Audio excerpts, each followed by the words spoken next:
Well, hey, welcome to Church Online. My name is James. I'm so glad that you can all join us today. Today, we have a very special guest, the legend, the man, JJ Ferrell here. So excited. We're doing things a little different, obviously, than what we usually do. Today, we are just sitting down and having a one-on-one interview. JJ is a missionary to Romania, yes? Yeah, yes, been there since 1996, so 25 years or thereabouts.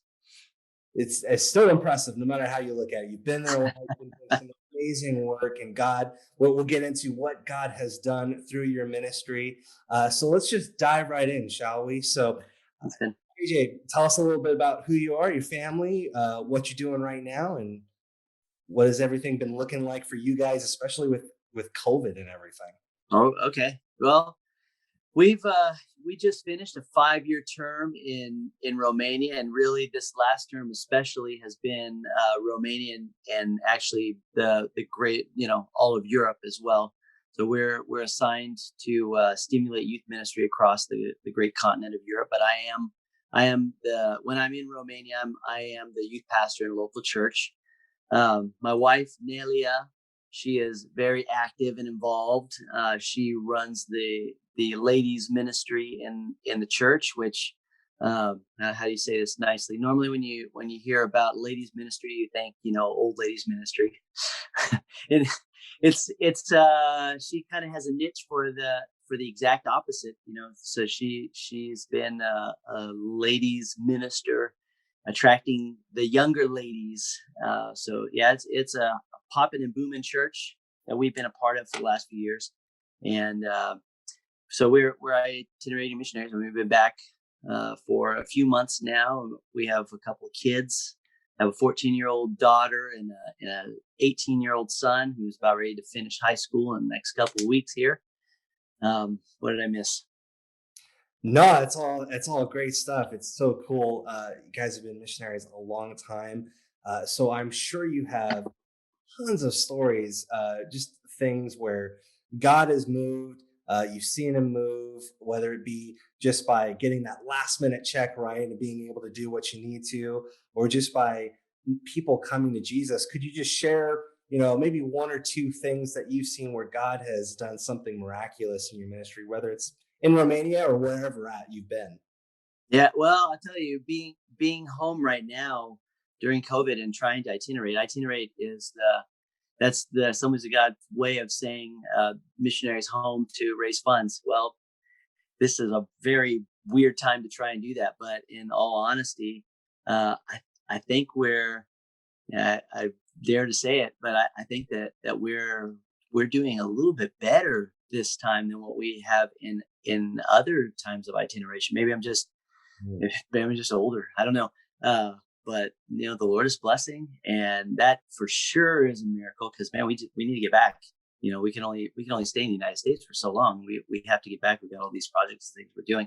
One thing that I would definitely say is a miracle in our ministry. So we we're all about youth ministry. So I am a youth pastor. I'm a youth evangelist. I teach youth ministry in Bible schools all across Europe. There are actually very few people that teach youth ministry classes in Bible schools in Europe. And I'm one of them.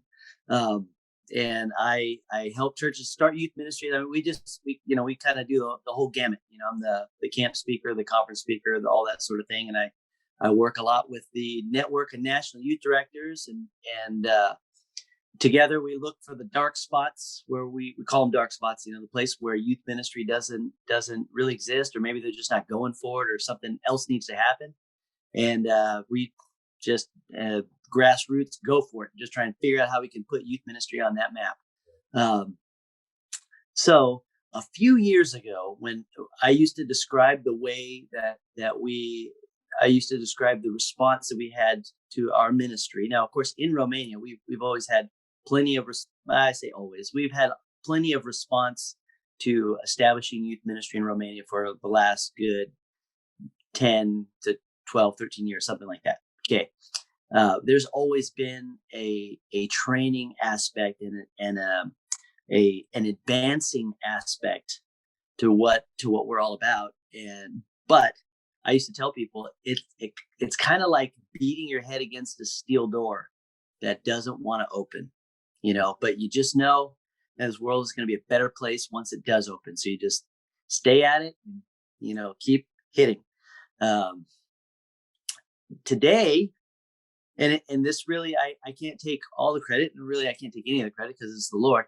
Um, Today, the whole atmosphere has changed in Europe. So it used to be there used to be a that steel door that wasn't going to open, and there weren't very many leaders that even wanted to entertain the idea of starting a youth ministry in their church, or um, teaching, the concept of teaching youth ministry in their Bible schools, or I work also with national superintendents, so like the guys that are responsible for the denomination of a country.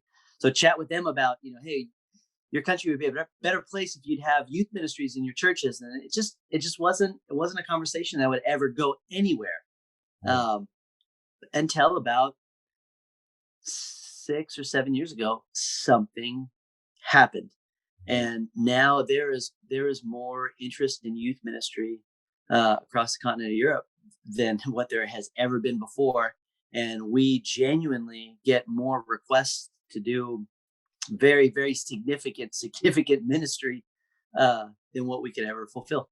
Uh, Such as, well, this is for other reasons, but in October I was supposed to go to Portugal. Portugal is a country where I've been very, very instrumental in helping them to revamp their strategy for youth ministry for the whole country, which kind of sounds weird to say it like that, but it's a reality. I mean, they would very much agree with that. I actually mentored the person who is the national youth director of the country, which it's an interesting thing because I actually mentored him before he became the national youth director, and that's kind of another side story because I think there's 7 or 8 guys across Europe that I was their one of their greatest influences in starting out in youth ministry, and I've mentored them, and then somehow and no one could ever pull these kinds of strings. Somehow they became the national youth directors of the country. Sounds like God's doing something. Um, so I was supposed to go back to Portugal, this place where I've been teaching youth ministry in the Bible schools. We made a strategy, a good, I don't know, 4 years ago, 5 years ago, something like that, of a few different targets we needed to start hitting, and then we were gonna kind of climax, go to that mountaintop where they were going to present the idea of starting youth ministries in all of the churches across Portugal. Like that was the whole thing. They wanted me to preach on the importance of reaching young adolescents and why every church needs a local youth ministry at their general council. So I was going to be the keynote speaker at the Portuguese general council and be their what do you call it, youth convention speaker simultaneously. They were gonna have their stuff kind of across the street, and I was gonna do both of them. And you know, thanks to COVID, we didn't get to do that. But a lot of cool things like that. Doors have opened that I I just you would talk in we would talk in these oh in these epic terms of what we would want to see God do. You talk full of vision, you talk full of faith, and just always think, Lord, please, someday, just somewhere close to that. And today, a few years ago, I and the other people that I serve with in youth ministry. So when the teams that I work with in youth ministry in Europe, I don't actually work with any Americans. I work only with what would be the local youth people. Mm. But working with these people, we have some projects and some collaborative stuff that we work on, and about 3 years ago, we said, "Man, guys, we've got to move the targets."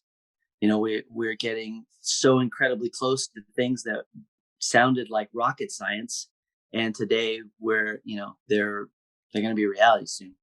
So we got to move the targets. It's a cool day. It's a cool day, and the Lord is moving. And I tell you what, there is nothing. Uh, there's actually nothing more evangelical than a church that has thriving youth ministry and thriving children's ministry. And to have a thriving children's ministry without a thriving youth ministry, you could lose them. And then the teenagers, once they get to those adolescent years, man, that's when they say, okay, I'm going to do this forever. Or they decide not to. But it's that is the age group.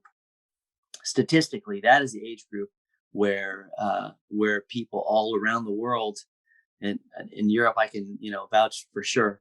All around the world, those are the people that are saying, "I will follow Jesus," and they decide to for the rest of their lives.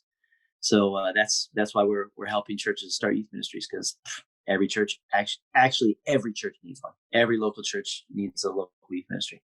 I'd like to dive into that a little bit because, for instance, for us, we've really Yeah, launched our kids and youth ministry, and actually last week even was our very first youth night. So awesome.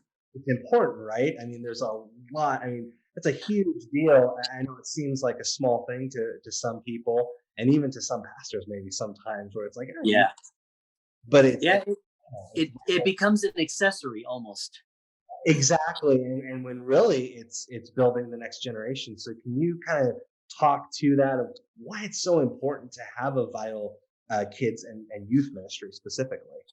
Well, I am, and so many others are the fruit of an effective youth ministry. I mean, I found Jesus as a gang member coming into a church in Bakersfield, California, where, man, I had no connection to Jesus. I had nobody in my, not even an outer circle, Mhm. that that that knew Jesus. I knew nobody, you know, and it took a local church deciding to have a local youth ministry, and that was the place that I stumbled into that night. And if I wouldn't have had that local church having a local youth ministry, then I don't think I would have ever found the Lord.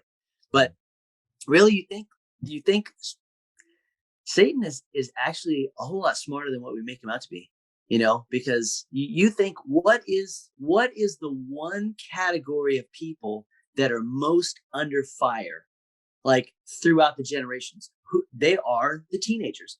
They're the ones that are making decisions what in the world they're gonna do, what they're not gonna do, whether they're gonna study, whether they're not gonna study, what they're gonna study. If they're the ones that are under fire with pornography. They're the ones that are under fire with gang activity. They're the ones that are under fire. Like, you don't find many adults that don't have a history of smoking and drinking, and then all of a sudden they start playing around with alcohol. That kind of stuff normally typically happens in teenage years. Why? Because Satan knows, man, if he can throw them off, then he'll have them for the rest of their lives.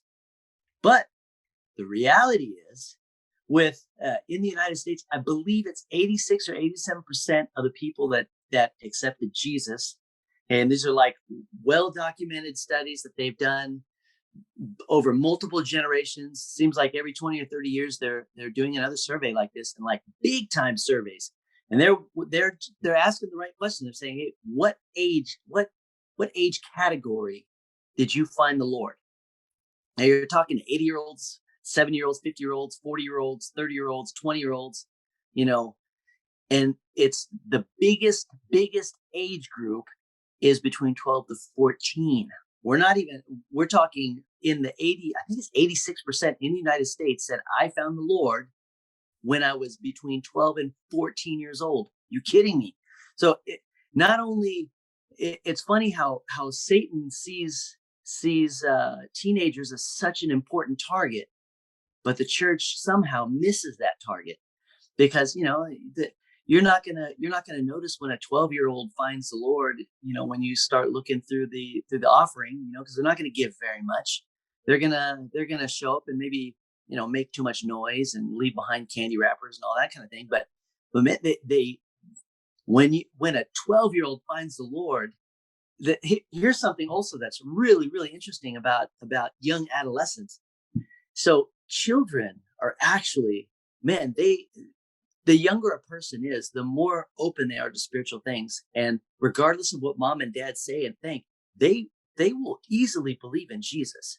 Well, those young adolescents, man, they are children minded in growing bodies. They are still very, very open. And that's why junior hires are so childish, because they're children still. But they also believe like children. They have that childlike faith that Jesus was talking about. And people, they're most, when someone gets saved, okay, the very most evangelical year of the most evangelical time of a person's life is that first year after they get saved. Okay, young adolescents, those 13-year-olds, man, they hang around with other 12 and 13-year-olds, and their friends, and they're spending all of their most evangelical year of their life hanging around with people that are as equally open to the gospel as they were. It's gasoline on fire. Just we got to make the spark. Yeah, it just happens. So that's why we do youth ministry. And if you can imagine, there are entire denominations in countries that just do nothing. And I would be afraid to mention the names of countries, because people would probably be offended. But we help out in very, very, very practical ways, man. We put youth ministry on their map, and we help them do it. We help them do it, and we produce materials that they can use. We make materials for free that youth leaders can use. We just set them up to hit some home runs. Just find the leaders, and we'll train them. It's kind of a thing. It's so important because again, 86%, that's gonna be what changes the culture. Yeah, Everybody's talking about, it's the culture. We need to change the culture. Well, we need to reach the ones who are going to change the culture. yeah, And I just turned 30. That's not me anymore. I'm not going to have influence over the culture. I mean, and that's also because it's specifically me. I'm just a geek and a nerd, and I don't know anything about culture. But somebody who's 12 to 14 does, because they're in it. yeah, They're the yeah. ones actually creating it right in that moment. So it's so vital, and I love that you guys do that, and how you're basically just saying we're here to train, we're here to mentor, we're here to help out, and put it on the map because it needs to be on the map. Right. So incredible. I love that. Um, JJ, can you just tell me a couple things? Because I want to wrap up here, and I really appreciate you being here, taking your time to do this. This is awesome. Thank you. Uh, It's a pleasure. I like the conversational way of explaining these things. it's cool. It's great. Yeah. As as we think of you, as we pray for you, and we support you, can you give us a couple things that we can be praying for you as a church, and a couple things that we, in the back of our minds, is in our prayer life, can be thinking, okay, this is what we're praying for JJ and his wife and his team as they're going and doing these things across Europe, across other countries as well. What are some things specifically that we can be praying for you? But we're setting up some programs right now, and I hate to really talk about programs because they never really sounded all that exciting. We've figured out that one of the main issues that we have in youth ministry in Europe is that everywhere we go, when we do a youth ministry training, we find that man, a good portion of the people will come up and say, man, we've never been a part of anything like this. And some of them are even active youth leaders, in some country where it's just not valued the same. And so you look at these people and you just say, this is such elementary training and such an elementary need. Gosh, there has to be more. There has to be more training. Something that you can't really send them away to a Bible school, because, in all honesty, man, they got to stay in those trenches, and they've got to. If they're gone, no one's going to pick it up. That's the scenario. Yeah. So we're figuring out a way right now, which it may not sound too may not sound too whatever, high tech or something, but um, we figured out a way to make an online school of youth ministry and working with what are probably the brightest minds in youth ministry in Europe. And we're so in again, I'm working with the network of national youth directors and the Pentecostal circles, and these guys, we've handpicked a few of them. We said, hey, we want to make youth ministry courses. These are a few of the topics. If the what would you teach anybody on youth ministry? That one thing that you would teach on youth ministry, and we're developing a curriculum. It's going to be fully video based. It's going to be top quality training done. The trainers are the national youth directors. So man, if they say that this is the way we teach and train youth leaders across this continent, that's it. That's the way. So we're working. That's actually a bigger bear than what it sounds. And you can't just point a camera at somebody and say, "Hey, start saying stuff." There's all the homework behind it. The reading materials. We're writing materials. We're going into a new season where we have to produce that next step. And that online school youth ministry is a big project that we're going towards. But we're also very much involved in humanitarian work. Eastern Europe especially is just full full of need, full of need. I have somehow I have really clicked with the gypsy culture in Romania. Um, and it's a different people group. They're their own people group. They coexist in Romania. They speak Romanian, but the real gypsies, they also speak their own gypsy language. Um, and they're just, it's pretty typical for the gypsy villages to be really just horrible places. Just extreme poverty.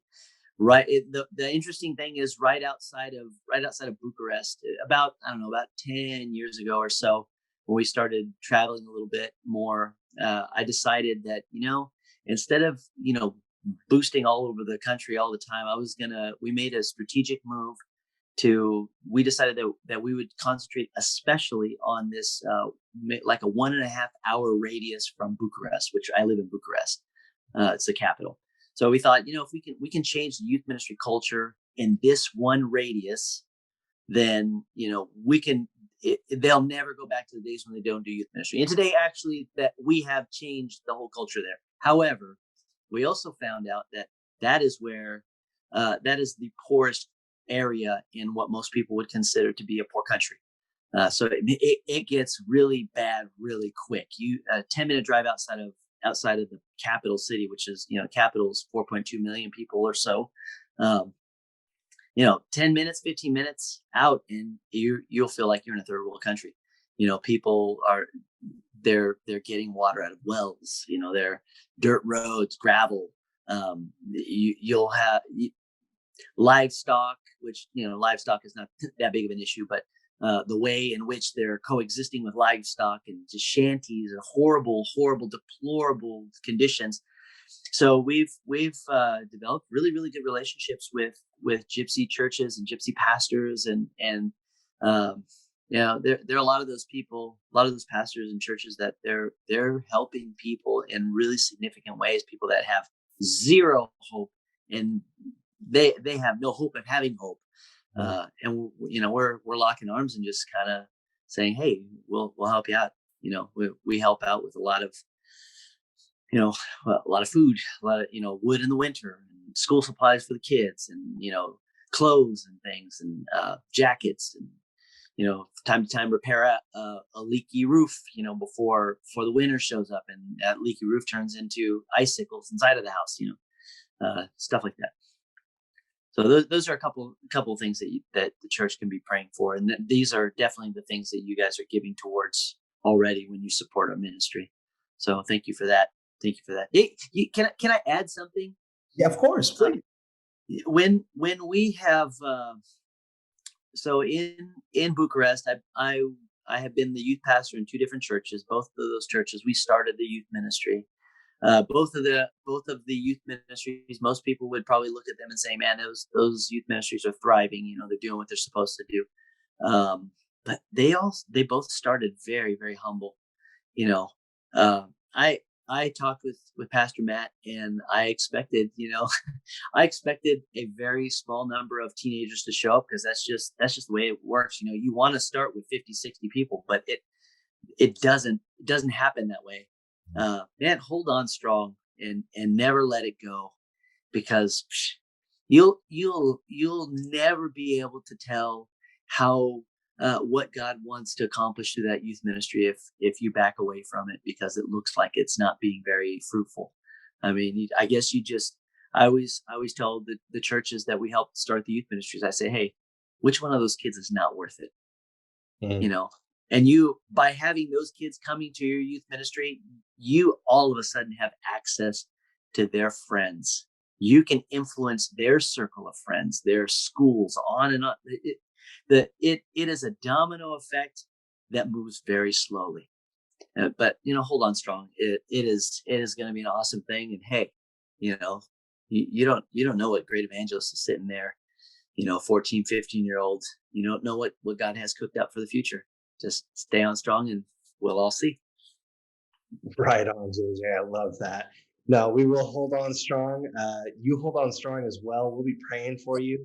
Hey, Thank you. if somebody is watching this and says, you know what, I feel it on my heart. I really want to support JJ and his family. How can they do that? Where can they find you Pastor Matt. So I am an Assemblies of God missionary. I'm one of the official guys that the Assemblies of God says, hey, you're one of our missionaries. And every Assembly of God church, which the Spring is an Assembly of God church, they have complete access to us.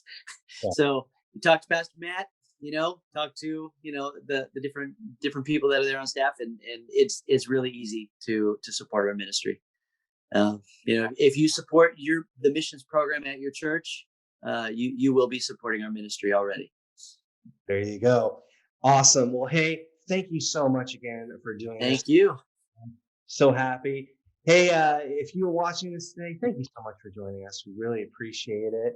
If you have any questions at all, or if you want to find out more about the Spring, best thing to do, go to our website, thespring.church. You can find everything on there. If you want to find out what's happening midweek, if you want to find out where to find our services at, locations, and if you want to give to the Spring Church, or if you want to give to missions, you can do so by going to thespring.church. JJ, thank you so much. Really appreciate Thank you. you. God bless, my friend. And God God bless. bless you, buddy.